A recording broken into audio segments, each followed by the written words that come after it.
Welcome to all my new listeners and a warm welcome back to those of you who have been tuning in to the Purpose Performer podcast, where faith, theater, and culture come together to help you grow as both an artist and a person. I'm Cynthia Garcia, an award-winning actress, a playwright, a producer, and the former founder of a nonprofit theater company. Over 25 years in the theater world, I've learned that success in auditions isn't luck.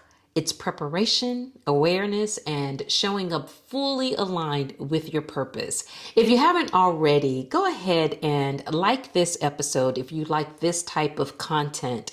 Drop a comment and share it with a fellow performer who could benefit. And don't forget to turn on your notifications so you'll never miss a new episode of the Purpose Performer podcast.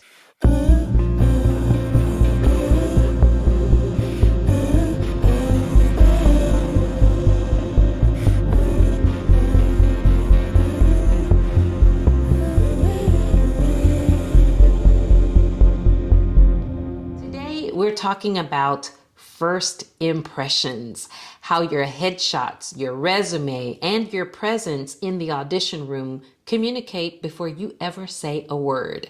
By the end of this episode, you'll have actionable strategies to ensure you always make your best first impression. Let me be honest with you. Audition nerves were rarely something I had to battle. Why? Because I was trained. I knew how to step into a room with confidence. I knew how to present a headshot that reflected me accurately and honestly. It matched how I showed up in person. I understood the importance of updating that headshot every year to reflect my growth, my maturity, and the roles I wanted to pursue.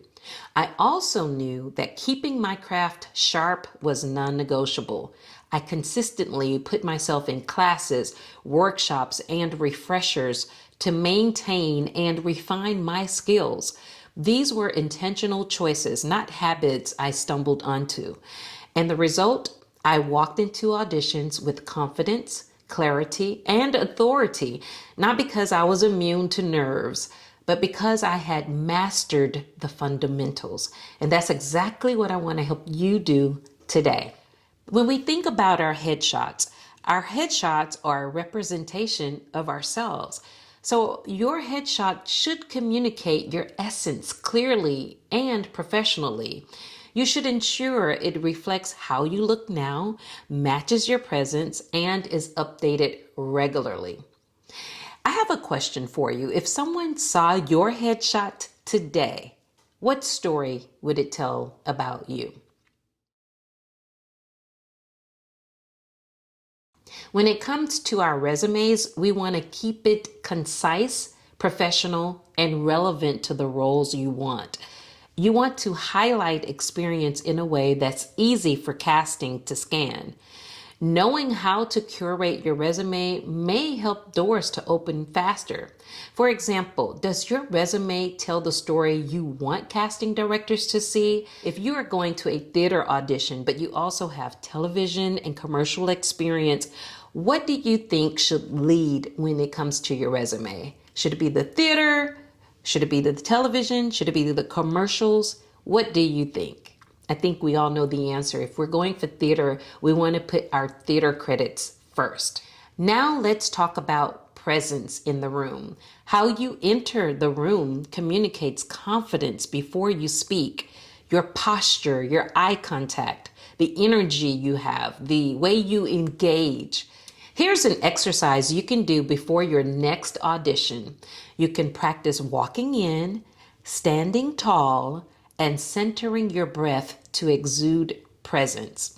What that does for you is it gives you a level of confidence and a level that expresses to your brain that I'm ready to perform. So now, one thing we want to realize is there is great importance in aligning our headshot, our resume, and our presence. All of the elements should tell a cohesive story about who you are as a performer. Now, before you do all of these things, you certainly should know who you are as a performer. And then you will be able to ask yourself this question. Does your presentation in the room match what your headshot and resume communicate? Does your presence in the room match what your headshot and resume communicate? So here's something that we want to talk about next is continuing to maintain your craft. You want to stay trained and refreshed in your craft because it's part of your first impressions. When you attend workshops and classes, it keeps you confident, versatile, and ready for any role. And I have another question.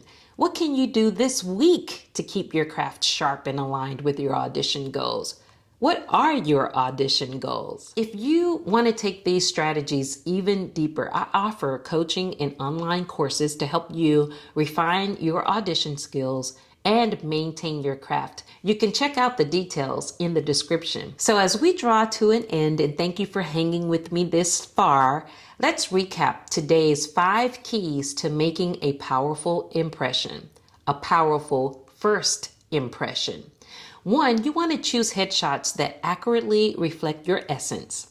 2, keep your resume clear, concise, and impactful. 3, show up in the room with confident presence. Align your headshot, resume, and presence for a cohesive story. That's tip number 4. And lastly, continuously maintain and refresh your craft through classes and practice. If you found today's episode helpful, like it, share it, and leave a comment. And don't forget to turn on notifications so you won't miss the next episode in this series on audition confidence. Thank you for listening and watching the Purpose Performer podcast. Keep showing up, keep shining with conviction, and always perform with purpose. Here's one more thing I want to ask. If you have any questions, put them down in the comments below, and I'll make a special episode just for questions. Thanks again. Have a wonderful, wonderful day.